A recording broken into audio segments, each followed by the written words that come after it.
that bleed. I see the heart that bleeds. Temptation, it's off breath. I see the eyes that bleed. I see the heart that bleeds. Temptation, it's off breath.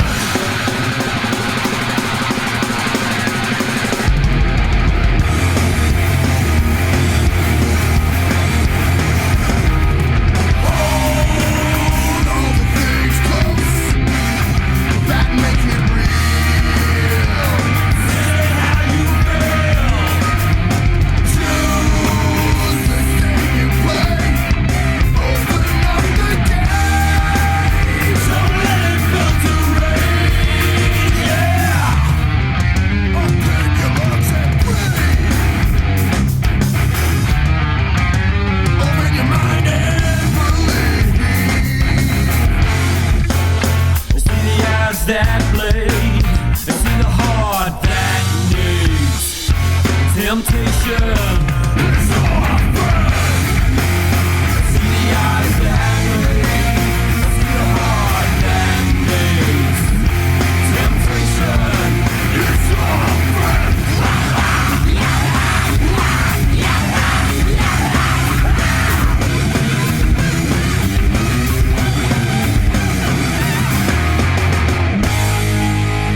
Seethe by Zombonimo on Nightrain Radio. What a fucking tune and a half. That's not the first time that's opened Nightrain Radio, Joe. No, mate, we used to play that fucking regularly, dude. What a tune. With good reason. What an opener. Now, just to remind everyone, we're with the boys from Zombonimo. We've got Tony, Chad, and Corby. Fellas, thanks again for being here. Yeah, thank you. All right, thanks for having us, fellas. We're all slightly more lubricated and slightly more fuzzy. Everything's better when it's lubricated, yes. You don't want to dry one, you'll bleed. So we just heard Seethe from album number 2. Would you consider an album or an EP? That was EP. That's an extended play for sure. Spotify says album, mate. Spotify. And Spotify knows all. Yeah. Short album. Okay, whatever. It is what it is. Yeah, it's a bunch of songs that are pretty awesome. So that was off the second album. So that is around 2014. Am I right in saying? I think so. I think it might have been sort of closer to 2015, possibly. Yeah, right. 2014, 15. So tell us whatever Spotify says. 14 says 14. Yeah, cool. I looked it up. Tell us the progression from album 1 to album 2 as a band, as a live band, as a bunch of songwriters. How's that changed? Well, I think from where we were with Vital Space, going back to 301 into 301 to record a massive album over 10 days, go to one of the best studios in Australia, probably the world. Yep. We went back to RTN in Islington. Jeff Mullard. Yes, the institution that is Jeff Mullard. Next time you see Jeff, tell him to come and do an episode with us because I want to pick his brain. Fuck yeah. You would. Dan, you'd spend weeks talking to that guy about the shit that he knows. Or I'd just get really high with him and we wouldn't talk at all. One of the two. He knows too much. I think he knows everything. That dude's recorded. Has he always owned RTN? Oh. RTN was Ballistics back in the day? Remember Ballistic Studios? I do. Run by Dave? We recorded with Igloo, so Ballistic and Igloo were at polar opposites to each other. There was a bit of a turf war with those guys. I mean, I lived up the road from Ballistic Studios at the time. I was only 18, 19 years old. Yeah. And we'd get in there, man, and old Dave, he was like a homeless dude who just owned some space that he decided to rent out to to young musicians, man. You go in there with just fucking dirty old orange juice bottles with hoses sticking out of them and fucking port bottles everywhere. But it gave such a vibe of traditional rock and roll, man, that it made you fucking rehearse like you were playing a live show. It was terrific. Yeah, Mullard's been a part of so many good bands in Newcastle over the years, and his ethos of recording is just whatever it takes to make it happen. And yeah, that's it. And just get it on tape and get it happening. It's it was awesome to record with him. And be as prepped as much as you can before you go in front of him as well. I don't think you'd want to waste his time. Oh, you don't want to do that to any producer, really. So tell us how we get to that point, though. You released your first one. At what point do you stop focusing on nailing those songs live and start thinking about getting towards album number 2? As soon as we finished recording album number 1. Okay, so you were writing instantly? Yeah, I think that's pretty well been our plan. Yeah. Well, it's not really a rehearsed plan at all. We just got to keep it fresh. Yeah. Do you guys ever, sit down to write a song, or are you working and going, fucking hell, that's a good riff. Let me think of that and write it when I get home? The last album, man, that we released had a lot of songs that were written. For the lyrics were done as a collective. Yeah. Okay. After the songs were written, so right. But there were other things that were brought to the table that were already complete. Yeah, it was vocally. I think. We just do whatever we have to do for pieces of the. Was parts. it a set plan to have essentially three singers? No, absolutely not. No, Kim pretty well did a lot of the singing to start off with. We sort of chimed in with a few of our ideas from here and there. But I think Kim used to. We did a show at the Junkyard. Oh man, have to be 2010 sort of thing. And he pretty well fronted the whole show. Yeah, right. All bar 2-3 songs. Yeah. He was knackered by the last couple of songs and ended up just jumping in and singing a couple of songs at the end, and that really sort of just spawned the takeoff of let's look at just smashing out heaps of different vocal ideas. Have either of you sung in bands before? I've seen you do vocals for the Firemen, but I wouldn't say you were the front man of the Firemen. Man, absolutely not. No, I'm a beaver guy for sure. Aren't we all? Yeah. Backing vocals, yes. That's exactly what you meant. Tone, have you sung in bands before, or are you shredding? Yeah, no, always sort of done the front thing if you have to. If there's no one else, you do it yourself. Yeah, right. And that's where we come from as well as vocalists for the band. We just apply parts, which are our voices at the time. So it's like, who's the guy who's going to sing this part? It's going to be Corb, or it's going to be Kim, or it's going to be Tone. Or do you tend to sing the lyrics that you write, or do you write a part and go, fuck, this would be great for Tony? Or? Well, it varies all the time, doesn't it? Yeah, absolutely. Especially for the last album, because as Tone was saying before, we got together in a bit more of a collaborative approach to write all the lyrics and just smash it out and have a laugh and and just figure out who wants to sing that sort of section, or it's sort of goes down to whoever's playing the least amount of guitar or bass at the time. Whatever's going to be easiest. Right. Who's not focusing on something else? Fuck yeah. So Chad, there's no Peter Criss moment for you, mate. Are you going to chuck in the vocals? Or? Next album. It's always... I heard that you were playing Beth solo at the at Bashville in a couple of weeks. Just let me drums do the talking, but Lenny, I know you're here. Or singing. Oh, what I like about you. So, 1, 2, do you guys remember what songs came about first for You'll Know When You Need It? That You Need It? When You Need It?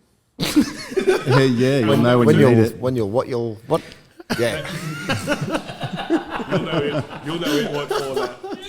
Do you remember what came in? I think Before You Speak was one of the first ones we had. Yeah. And then, sort of Seethe was... Yeah, we're pretty lucky. We've always seemed to have 5 or 6 in the bank that are ready to go with either general riff or a drum beat, and we can pull them together that way. But yeah, I think we've always had a natural transition from each album to have stuff waiting and ready, haven't we? Really? Yeah, it all comes down to what we can do collectively, and sometimes it's isolated. Especially now, isn't it? We aren't able to get together every week, all 4 of us. Yep. So we sort of really concentrate on the aspect of the band in our own rehearsal space and time as well. I think unfortunately, the life of an original artist nowadays involves a full-time job on the side. Yeah. Do you guys make time every week, or is it every other week to get the full? How do you balance? I mean, we've all got kids, we've all got jobs. How does it? I don't know any that I know of. Yeah, pretty lucky. We've got a good rehearsal space at my house, and we're decked out really well. Yeah. Tony and I have been getting together pretty much every week of late since sort of COVID. About a year before. Yeah. Yeah, right. Yeah. So we're getting an opportunity to flesh some really good stuff out, which is going to be getting released in the coming months. Corby's been really busy with his work, and Kim's a miner, so he's on his rotating shift, so it can be that routine. We always laugh that all the systems have to align before we can get together and do it or you've all together. got to take annual leave at the same time. Yeah, but we really rely on voice memos and Zoom recorder we Zoom had. recorder, before the actual Zoom video thing was a thing. But and we've always banged out ideas and really relied on listening to the recordings and doing our homework. And that's the main thing. We really we keep busy as individuals, and then when we can get together, we just set an agenda and smash it out as efficiently as possible. Yeah, we don't cut the bullshit. We've cut the bullshit out. If you do cut the bullshit, that's the best part. When it comes to rehearsing, we're on the money now. Oh, and I'm a prick for that. These guys get a song down, and I go, nah, let's change this. For fuck's sake. Fucking bass player. Fucking bass player. You don't bring your girlfriend to rehearsals. When it It's only just happened this week, guys. when it Just happened on Wednesday. You brought the missus, did you, mate? under the bus. Oh no, not that aspect. Oh no, certainly not that aspect. No. When it comes to recording, Who's though, gonna lug my gear? That's why our kids, when it comes to recording, do you guys find that you're better, or what have you done so far? Do you lock in a week and smash it, or do you do drums this weekend, bass this weekend? Yeah, we tend to go with the classic sort of drums, bass, guitars, and fill it out with vocals. But do you find it's done, consecutive days? Would you do it in a week, or do you space it out Did over? 15 tracks in one day. At the 301 session. 13. It's 13. A long day. Yeah, it's huge. It's in 2 days. Yeah, right. Oh, the prepped. last one with Mullard. Yeah. Fuck, that was ridiculous. Yeah. But he had Times have changed, bro. I mean, I remember you telling me about recording in a shed or something, the old Eat the Cake demo back in the day on a with fucking cassette player. Yeah, you got to be ready to go into the studio as a drummer. It's nuts, man. Can I tell you, You've got to be up for it I've physically. recorded 2 songs in my time with an originals band, and I was hungover as fuck. And when I got there, they told me that we actually weren't recording one of the songs. I thought we were recording a separate one, which I hadn't finished fucking writing yet. So my one piece of recorded audio in history is a fucking piece of shit drumming session. I'm hungover. I'm improvising the part as I go along. I fucked up. I think I dropped a stick or some shit. Dude, your whole life is a piece of shit drum session. Yeah, but it's fucking fun though. So it's fucking fun. The idea of not having songs written before you go into a fucking studio must be an absolute nightmare. So Yeah, we don't do that. No. until some cunt changes the fucking Write a song on the way to the studio. No. Yeah. I give them fair notice, Was it when we spoke to Jay from Friends of Rom? He said on the drive to the studio, the drummer goes, I don't think we've got many good songs here. It's like, fucking hell. Tell me this earlier, mate. I actually last did that album, last recording. I changed a few bass lines and a few of the rhythms they're going to chop right in with guitars, and I've changed a few things on the fly there, and just rung Kim on the way out of the studio. I had to return a bass rig to Sydney. Yeah, right. And told him, he was in that afternoon, said, man, all you got to do is just change a couple of triplets here and there and blah, blah, blah, blah, blah. And we mixed that out. So. So you're all happy to take suggestions from one another when it comes time to record? No and- egos, or should I say no divas? Whatever. There's 4 egos in the room now. So. Yeah. Oh, for Yeah, sure. no. They all belong to Lenny. Yeah, I think we're all open to it. I think that's with all of our independent styles we need to be. Yep. And it keeps Zombonimo what it is with our sound. So whether it's Tony coming up with a crazy lead, or if it's Kim coming up with a really groovy section with a drive and riff, nearly falling over. to this guy who's the engine room with me, Corbs is just a beast on the bass, and yeah, we're really excited about where we are in 2020, even though with all this shit COVID stuff, Lenny. Where the next 5 and we've got some new songs, a couple of old songs as well that probably will go on this new recording that just missed out on the last. Yeah, well, we album. got a song called "Speak" that we've been playing live. You've been playing Speak for a while, haven't you? Yeah, it has to be 5 or 6 years. It's and a song called "Missing," but it's sort of predominantly an acoustic track as well, isn't it? Yeah. So what is it that makes a song like Speak? What stops that from going on the album that you just did?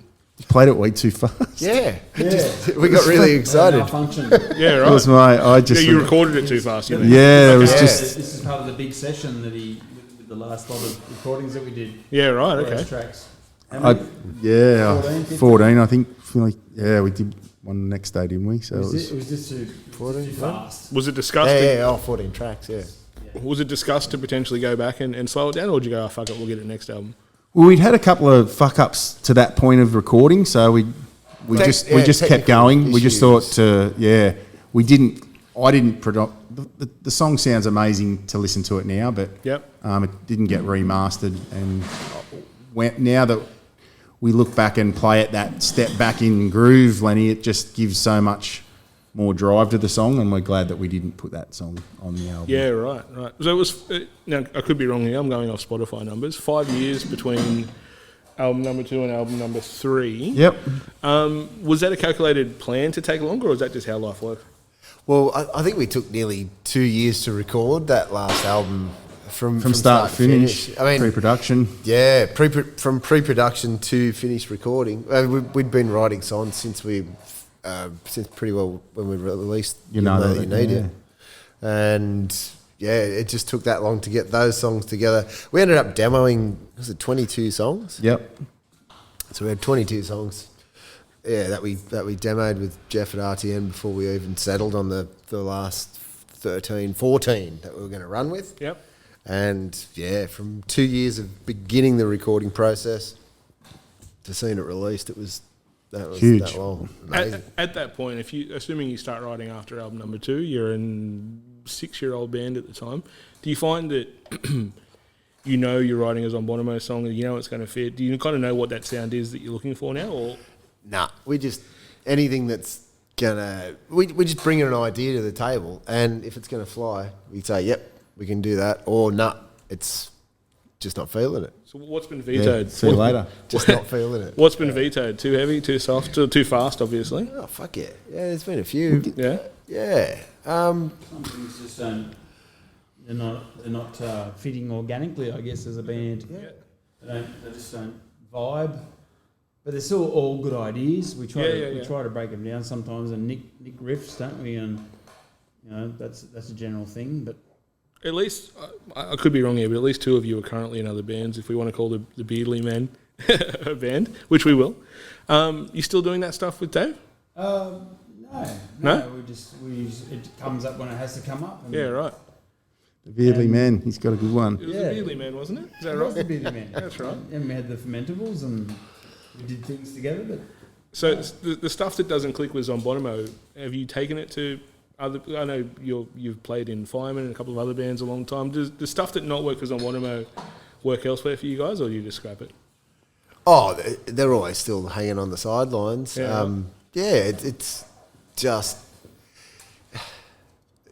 it's Zombonimo is its own beast. It's a beautiful thing. You can take any idea to these fellas, and after you can just morph it into where Zombonimo needs to be with it. We didn't start out as a 3 vocalist type of band. We started out as a few riffs and chuck a few things together. But we've gone to. Was there a main vocalist to begin with? Yeah, it was Kim. Kim. yeah, it was Pretty well. Yeah, Kim. And Our live shows were just taking its toll on, the way these guys work with their guitaring, and it's crazy. And Kim was hair exhausted. flicking. Oh, the hair flicking. Jeez. The hair flicking. But now that the 3 guys are singing, it's just added so much more. It's flavour too, because if there's one voice the whole time, it can be the best voice in the world. But having 2 other competent voices either side of it just mixes it up a bit. I think it makes it. it makes parts stick out more for me anyway. Yeah, that's right, bro. Oh man, and we're all about diversity because we've all got such a diverse range of styles that we rely on for influence, and we really try and smash all those sort of parts together into a song. All got our different flavours of vocal and flavours of instrumentals that we love, and gives each other a break when we're playing live too. Yeah, I imagine it would. Yeah, we're old fuckers. Corby, last week we spoke with Simo and Doc about Michelin and what they done, between Michelin's hiatus, I suppose. What did you get up to, mate? From what was it, 2000 and? Yeah, man, I smoked a lot of weed. Drunk a lot of piss. Musically, musically. Musically, just the drug thing. Yeah, man. After Michelin sort of finished, it was Simo. He joined a band called Henry's Anger. He was touring with those guys. He relocated to Canberra. Smithy, Docco, and I from Michelin created a band with Tony, the Making Belief. It was a progressive metal band that was make your head explode trying to listen to that stuff now. Can you dance to it? Oh man, Yeah, crazy stuff. Fuck You'd need 6 feet, but yeah, you can dance. Yeah. And that sort of, we played one show after a couple of years of jamming, and yeah, that sort of fell apart. And then I joined a band called Shambhala with a couple other Newcastle fellas. It was a bit more, a bit more doomy progressive metal once again. Yeah, that was pretty cool. Fireman with Dan Johnston from. So you've been pretty busy since then. Like, you haven't really stopped musically, right? No, not overly. No, I've played in a couple of cover bands and filled in. That's awesome, man. I've noticed. When I get older, I'm fucking. I got the kids. I got the wife, and I got no time for music. How do you find it growing up and having a life as well as maintaining a musical? Career, I suppose. It's a hobby. How do you still, not a hobby, but how do you You've still, got to how keep do you that still enthusiasm. keep that? Yeah, It's a hobby, man. I've always had music as a passion, either listening to it or playing, and I've always been blessed to be playing with fucking brilliant musicians in bands that have fallen into, absolutely just fallen into these things. And that's the passion for me. It's the drive is, you've got to compete with these guys. Not compete, but just put yourself on the same level. You don't want to be these the one guys. dragging the chain behind. Oh, fuck no. No. You've got to absolutely push all your other musicians to the best you can and just be as original and independent and, just try and be the best musician you can for the fellas in your band. And I've taken that through every band that I've ever been in. I mean, known or unknown. It's just something that's just been with me, and man, it's all attributable to just the music I listen to. Headbangers Heaven, mate. It all stems from that. When Headbangers Heaven sounds like a magazine. I grew up on Hit. I caught the tail end of Hit Parader. When you were younger, how did you find bands? Like, we mentioned MTV earlier, but Can't forget Countdown as well. Tony and I remember Countdown. Hot Metal was a massive Definitely. magazine. Yeah. Hot Metal the magazine was terrific. Yeah. Remember that one? You get stickers with that as well, isn't that sometimes? I bought Blunt magazine because it came with posters every fucking week, every month. So Well, Hot Metal came with this big fucking, I think it was a monthly magazine from memory. I had this. The first month came with the second half of an Axl Rose poster. So all you got was his fucking legs and dick. why'd you buy it? Because I wanted to see his legs and dick. And then the second month, man, I fucking missed it. So all I've had was this poster of Axl in fucking hot pants, white hot pants. That and explains a he's- few things about you, Jay. It does, man. Explains why you fingered me yesterday. Tony, what were the magazines you were buying as a young kid? Hot Metal. You were buying Hot Metal. Hot Metal, guitar player. Who was on your wall? Zach Wilde, Angus Young, Creedence Clearwater, Broad, James Brown, Nice. Miles Davis. Bit of everything, eh? Keep it going, man. We can go past this. You know, it's so many. How many bands are you allowed to listen to? Yeah, there should be no rules on There's it. no rules. Yeah, I've known friends in Newcastle bands, certainly in the emo, heyday, that kind of thing. Are we still on?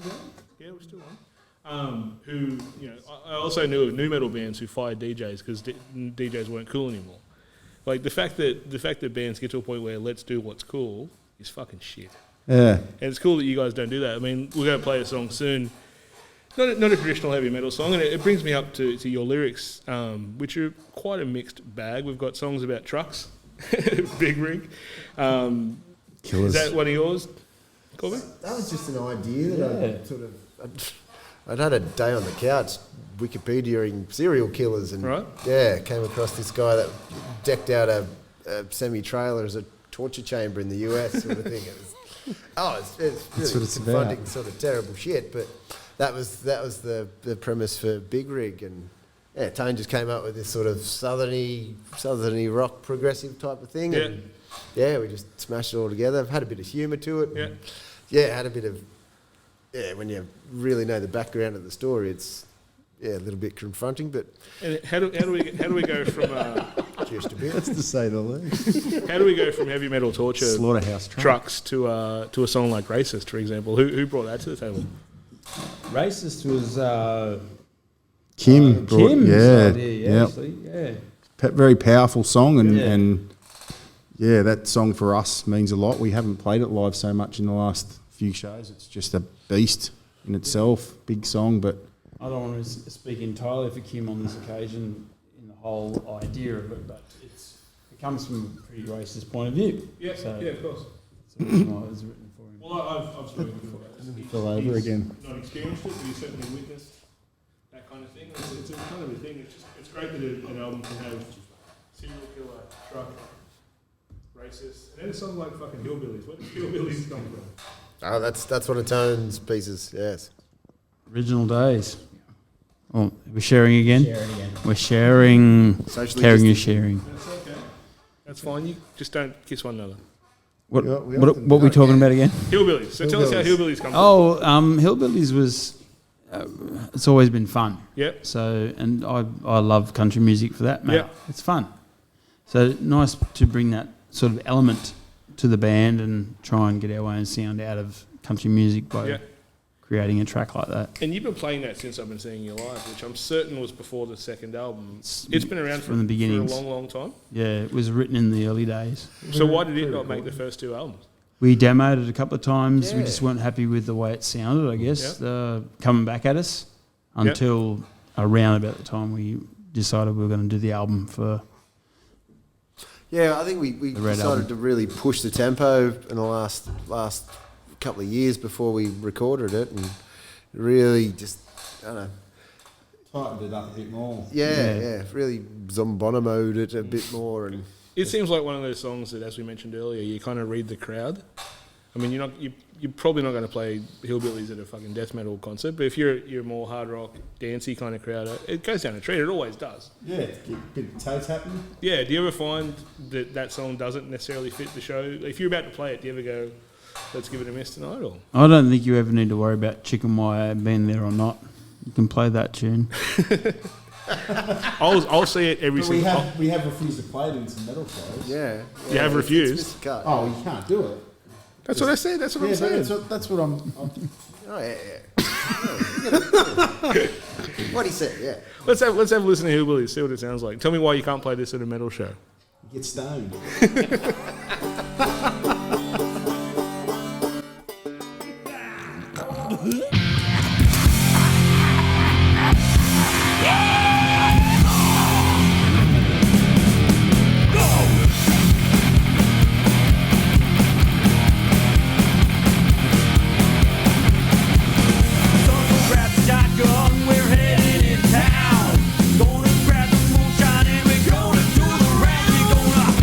Yeah.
Fucking what a tune, man. It took 3 hours, but we finally got it recorded. Tell us about that. So you got banjo, you got what sounds like a bit of synth at the end. Who sorted all that shit out? Yeah, Tony brought all that to the Course plate. he did. Yeah. He used to have a banjo. I think he did the harmonica too, didn't he? I did it all. Yeah. He's the hillbilly of the band. That song, that's why we're glad that we got it out on that recording. But to leave it from the first two was somewhat satisfying to see it come out the way it has on the last. That's what's cool about you guys, though. It's not just drums and guitar and bass and vocals. You seem to add more to it. Was there a particular person who came up with that idea, or was that just more of a collective sort of? Just for a collective, for sure. Just the way we all hear the song and we know that whether we need to build it more or pull back or that song's been with us, a staple of Zombonimo's set for forever. My daughter personally likes that one as a favourite out of all of our songs, which is pretty cool. It's not mine. I love the song, but I've got some others. But it's cool when your kids listen to your shit and go, "Fucking Dad, that's awesome, man." Yeah, really good, Jay. Very satisfying as well. Yeah, the young bloke found us on Spotify the other day, and he was, "What the fuck, Dad?"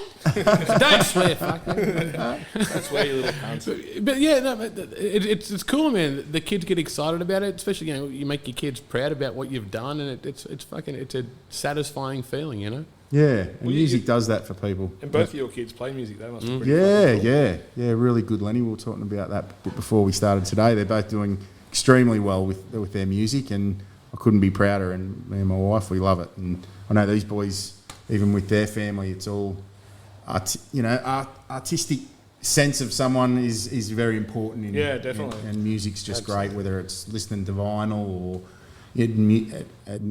Just loving music is what it's about, and to see your kids get that as well is really good. I'll tell you what, it's a lot cooler to say that your dad plays guitar than it is to say your dad plays bricks for a living.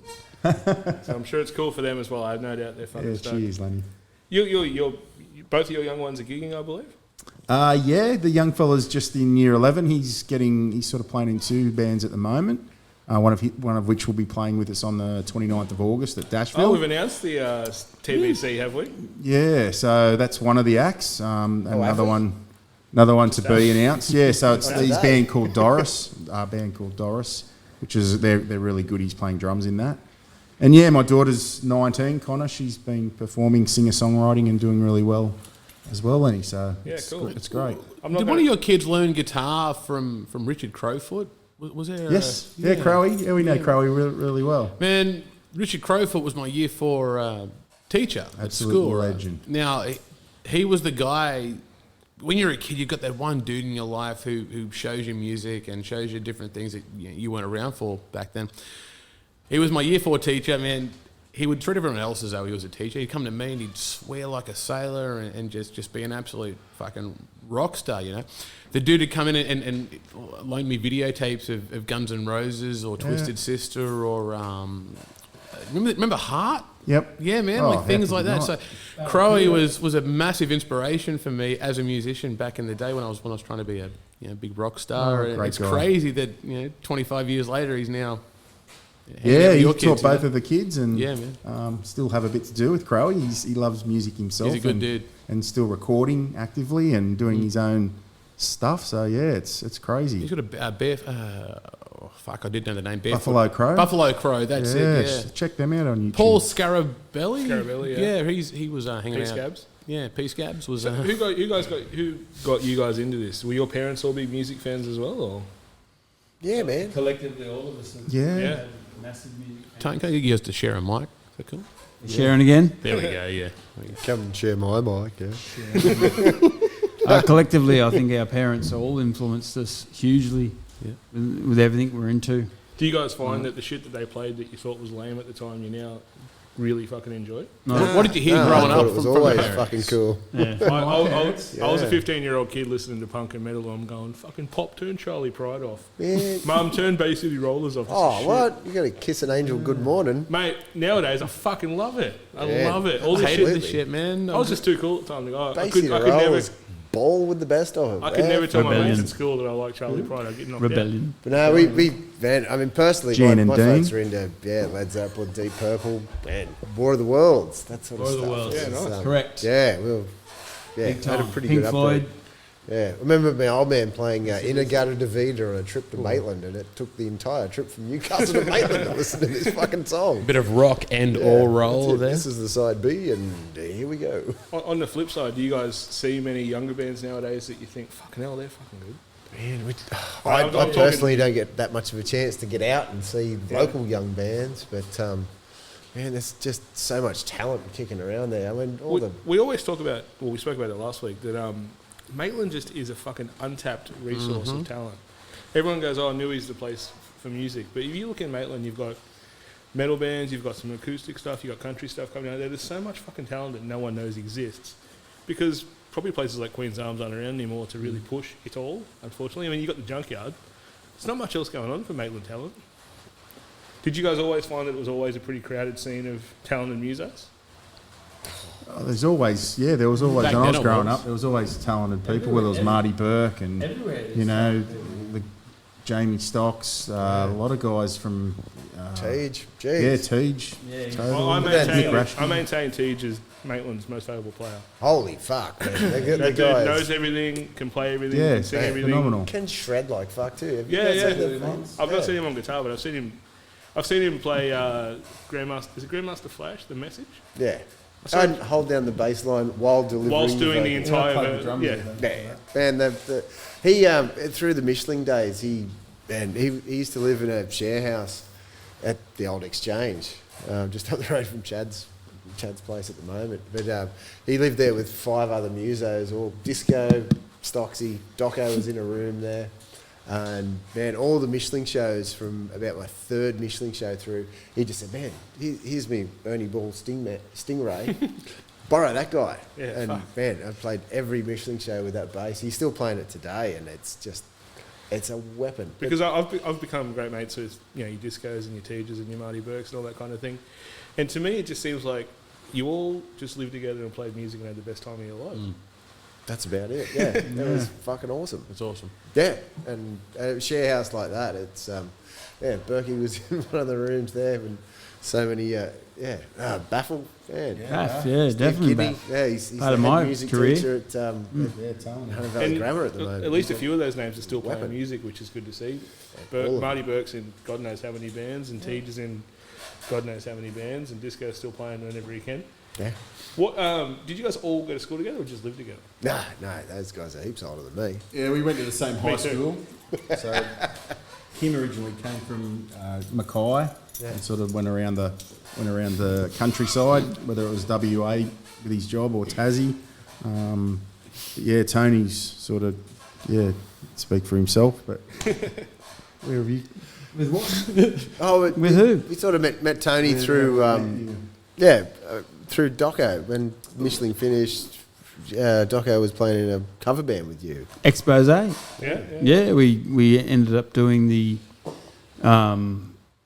circuit, I guess, of events and weddings, and So what era is this?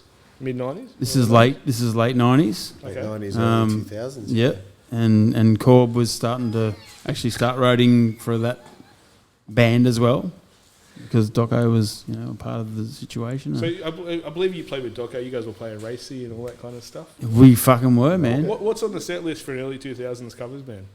They used to start the show with Angels by Robbie Williams. Robbie Williams. Yeah. And then we used to do Fucking Hotel good- that's a good California. song, man. Fuck yeah, It's a good slide song. solo. That dude can Oh, sing. Oh, he's the man. best. And then we do things like Hotel California, and then Yeah, we yeah. do rock and roll stuff like Two Johnny B. vocals. Good, and Yeah. But you- and there was girls. There was actually 6 vocals because my first wife It's a band. was the singer, Yeah, right. and then there was a male singer as well, and then there It was was a 4-piece band. keyboard player, bass player, drummer, and a doco. And you put your own spin on the covers, I believe. Absolutely, we made them heavy because we leaned towards an era where Doco and I got together and we were on the Red Bulls and the pseudoephedrine tablets. That's the Red Bull. It's all legal, mate. It's all legal.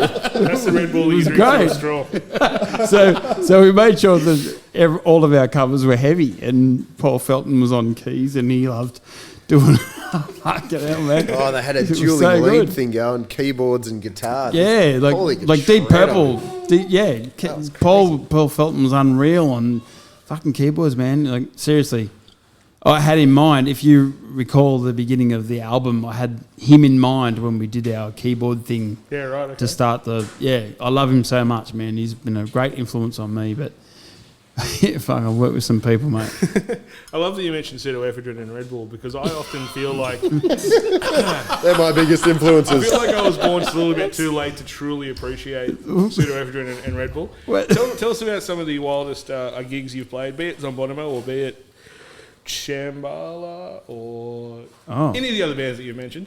Tell us some of the wildest gigs you've played that may or may not have involved pseudoephedrine.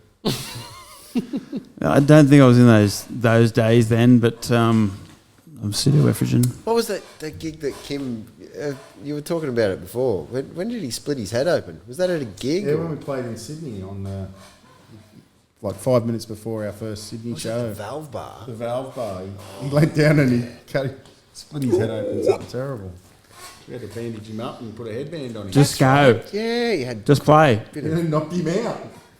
bit of concussion for the show. Just prop him up, weekend at Birdies. He's pale It's and one of his finest he'll be performances listening to this ever. now and he'll pissing himself up because he was in a bad way. You could have phoned in Angry Anderson to cover the spot for the night, I'm sure. He soldiered on.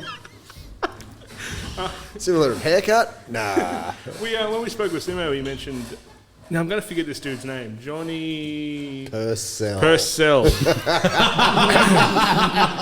He told us about a time that he was crowd surfing, landed on some glass, got covered in glass. Simo cut himself. It was a family affair. Yeah, covered Have you in guys glass. seen crowds go absolutely mental like that? Well, what's the worst thing you've seen a crowd do? Surge on you. Ew. They can knock everything over and Yeah. surge, like storm the band. It's happened. Because you're too good looking, Tony. That's why. Female crowds come running. No, Lenny. Hey, I've seen it. I've seen the feedback, mate. The They love fan will trip them over, I'm sure. it. They'll get caught up in your hair and blow around the room. What about you, Corb? See some wild times at the Queen's Arms or any other venue? Man, the Queen's Arms is probably the wildest. The first show I had with Michelin, that was pretty insane. They had the twin 18s. Chadley was there. Yeah. Man, I was playing over the left-hand side of the stage. The right-hand front of house went over onto the guitar of Seethe and took out his right shoulder. It's never been the same since. Busted up his guitar. He just keeps bitching about it. Still to this Wild day. nights back then, man. And the left-hand front of house went down 2 songs later, and I'm trying to hold this speaker up with one hand and still playing with my right hand. Luckily, most of the song's in E, so I'm just going, meh, E. If it's a D, it's close enough. Fuck it. It's only one off. Yeah, and spent 3/4 of this fucking song holding up a speaker that's 80 kilos. But yeah, man, Queen's Arms was the killer. It's It was a good place, man. Johnny Purcell skating over the top of everyone. And Did you ever have the back Glads first throwing onto a snags at you? scooter. Hey, Did you ever man. get the Glads throwing snags at you? Yeah, like well, Simo? Corby was there that night. Yeah, You were there. You were man, there. yeah, that was. We spoke about that last week when the Glads were there chucking sausages and bread rolls at Michelin. You guys were on stage, and then old mate who was chucking the sausages and bread rolls got the absolute cunt fucked out of him. And Yeah, after the show, man, everyone had far more respect for your grandparents, Ken and Jan, than they did that young upstart. So he got put in his place pretty quick by the sounds of things. it was funny times, man. I remember Darwood. Nan was so fucking free with the bands doing pretty much anything other than eating cake. But I remember one night, man, I was at the back setting off fucking fireworks or something, and the bands were playing inside, and Dar's come out absolutely ropeable, and he's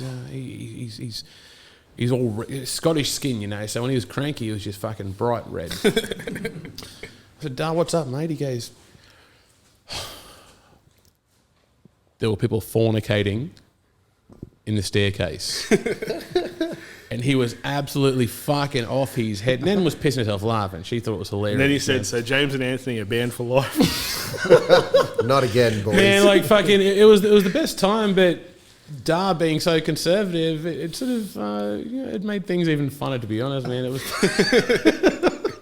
Crazy. How important is a good publican to a little music venue? Man, it's absolutely They make you feel really important. Yeah. It's yeah. Yeah, I mean the Grand Junction's been our staple since we've started. That was our first gig, and I mean, that was supposed to be our last gig that we were supposed to have played, and they've been massive supporters of us through every incantation. Incantation. Yeah, we'll substitute that. Well, I think it's going to be in good hands with Liz's family taking over. Yeah. Liz's nephew and nieces. I think it's going to carry on. I think. Yeah, We got the stamp approval off Pete a few times as well. He actually liked our name. Well, that's good. Yeah, he used to Did spin he ask him you out what, as did he well. ask you what the fuck it meant? Well, that's a good question. Yeah, And can you answer it? What the fuck it meant, please? yeah, Corby does. Corby come up with Zombonimo, but we explain it to Pete. Oh yeah, Yourself. the name actually it built itself from a night at the junkyard. They used to have their fancy dressed theme nights there. I think it might have been a zombie night or something like that. You came in swinging some dominoes. Yeah, oh yeah. No, it was Geronimo. Oh fuck, nice. Yeah. Simo's ex-missus, she flicked on this bloody big mohawk onto me, and I just come up with Zombie Geronimo for the night. So it was Zombonimo from there. I rung Chad on the night. Yeah. Quinny actually said, "Man, stick with that. That's a good name." How many times have you seen venues spell it wrong on their board? It never spelled it wrong. Always say it wrong. Yeah, yeah, they've always got the spelling right. Yeah, just like same as they those never say fucking it. radio guys, man. That's it. It's who was that, Jay? phonetical. Yeah, but as soon as you say Zombie Geronimo, they go, "Oh, all right, that's it." Yeah. So collect. Oh, let's go individually. How long since you first picked up an instrument? No, me personally. Or all of you? And I started playing guitar about maybe 12. Yeah. Yeah. Yeah, I was 16, so 31. Really? 31 16? years. You're that Yeah. kind of late-ish. Yeah, sort of end of year 10, moving into year 11. Yeah, this was that Angels thing and some U2, and that drove me. But yeah, 31 years I've been going at it now. Oh, Buzz is a fucking great drummer, dude. The Angels. Oh, solid as a rock. Yeah, man. Similar to, You know who I think's similar to better? AC/DC's. Any drummer that's ever drummed for the Screaming Jets. Get fucked. Yeah, there's only Brad Heaney for me. He's great. He's And the great. drummer from Def Leppard, he's only got one eye. Yeah. Yeah, fucking good, bub. Yeah. You could see why couldn't you do it with 1 foot? He does. I do. I used to play double kickers. Did you? Yeah, but I don't anymore. Because of the broken foot? Yeah, can't. I bought my first set of double kickers because of you, Chad. I got a pair of Pearl fucking whatever they were. Eliminators or something? Yeah, something like that, man. Back 20 years ago, whatever it was. Yeah, that Chad was a plays killer. these. I need these as well. I just play with one kicker now, and it's funny because I turn up to these metal shows, and they're all doom drummers with the double kickers, and I just got me single, and it's somewhat funny. You probably still smoke most of them, I reckon. Yeah, well, with these guys, you've got to keep the beats per minutes up, but love it. That's what I mean, man. You guys have not slowed down musically at all. Like you're still just as fucking as full on as you were 25 years ago, which is impressive because you can see, the bigger bands like Metallica and Guns N' Roses. Those guys of age, and Axl sounds like Mickey Mouse on meth and On pseudoephedrine. yeah, and Hetfield he has his moments, but you guys have fucking really maintained your ability to rock, man. It's impressive. Yeah, well, we don't live with any excesses of rock and roll that these dudes do, so... I'm pretty sure Axel just watches TV all day. Yeah, And plays piano. exactly. No, we Which is just- the view. do it all the time, Jay. Yeah. As every musician would testify to, the ones that aren't really. Absolutely, man. And we make our moments count when we do get together. Well, I guess, you mentioned 30 plus years roughly amongst the bunch of you. What is it that...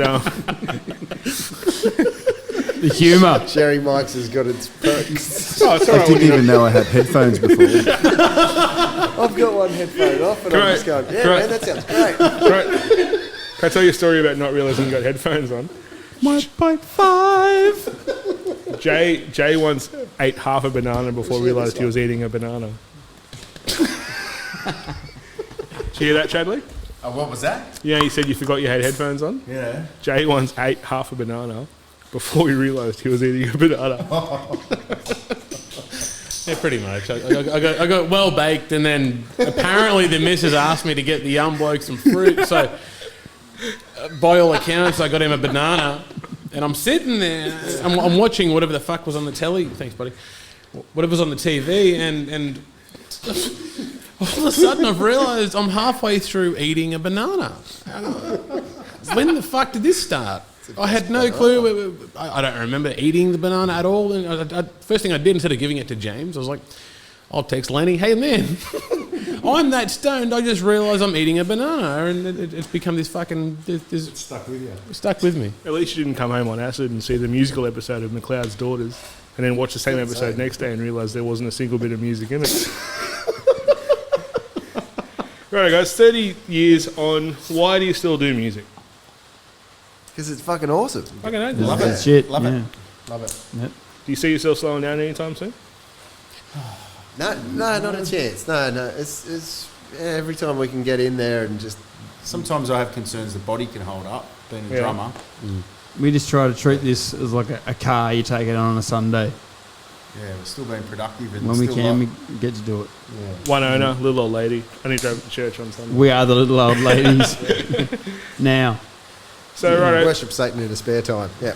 we're recording soon, we're writing now. Give us a rough time frame in the next 12 months for Zombonimo. Oh, I think we'll probably get a few songs down before the end of the year. Realistically, we're trying months. to create some new stuff. That's going to take some time. So I'm thinking mid next year, I think the release will be happening. Yeah, to be realistic for that Yeah. time frame for sure. Yeah. Do you see a live return much before that? Do you, like not you guys specifically, but just worldwide with this shit going on? I don't think so. No? No, we're I don't going think so. to Not show with the booked big for the acts. end of August. So To be honest, I'm scared about that. yeah, me too. Yeah. A lot of Absolutely. people are. Don't want to mock it. Yeah. But no, we're looking really positive for it, and tickets are selling, and it's a great venue, great people running the show too. So they're really prepared and tick all the boxes. Speaking of the venue, I think you guys may be the heaviest band I've seen play gumball, which must be something to hold a candle to. Well, we opened. I opened the recall show you guys opened on the Thursday or the Friday afternoon. Friday afternoon, And as always, 3 p.m. People bring their families because that's the kind of venue it is, and there's little kids running around, and then up next is Zombonimo. Thanks for screwing up our name. We're going to give you 5 minutes of radio silence. And then a riff kicks in, there's headbanging, and all these little kids just fucking shit themselves and go running across the venue. I think that was my second gumball, and that's when I went, yeah, this place is for me. What a venue, though. Seriously, Dashville. Fucking what a place to be. Well, honestly. that's plug the gig. We're playing there in a couple of weeks. Yeah. So it's Dashville nights. I think they start from sort of 3 consecutive fortnights. They've 3 consecutive fortnights. They've got the Saturday night shows on with the dinner and the feed. And August 1st, August 15th, August 29th. yeah, so that's the run. Tickets available now. Dashville.com. Yeah, and our friends, obviously, we're looking to get as many people as we can there, but sort of things are changing week by week at the moment, boys. Well, they are limited capacity gigs, so if you are thinking of going, get a ticket now. Absolutely. There's only 100, and I'm not sure if that includes the band and its entourage, so there's probably like 15 tickets left. Well, let's end the show on a plug. Tell the guys why they're going to come see Zombonimo sometime and what they're going to get. What is the Zombonimo live show? Family event. Yeah, absolutely. Not at the junkyard, it's not. Bloody oath it is. They can Unless you hang sneak 'em out in. outside, can't they? And peer through the window. Maybe they can now. Maybe they can hang out front. Well, unfortunately for my son is of age, Yeah. so he can come and go as he pleases. Well, tell people again what they're going to see at a Zombonimo gig when they bring their kids along. Unfettered Aussie rock. That is all we can promise. Lasagna included. Yeah. Leave the pseudo effort at home and just have a good night with the kids. It'll be Aussie rock, man. Yeah, just driving. Yeah. We give as much as we can as well, so it's all about delivering musically. A reason to go out. Excellent. We'll leave it there. It's been a fantastic afternoon talking shit and listening to the rain and drinking piss and doing whatever else we've been doing. Thanks for coming on. Thanks, had a Nightrain. great time. Let's have a listen to a song that we should have done before we started talking. Think before you speak. Thank you, boys. Thanks, boys. Thanks for coming. See you next week, guys. Ow.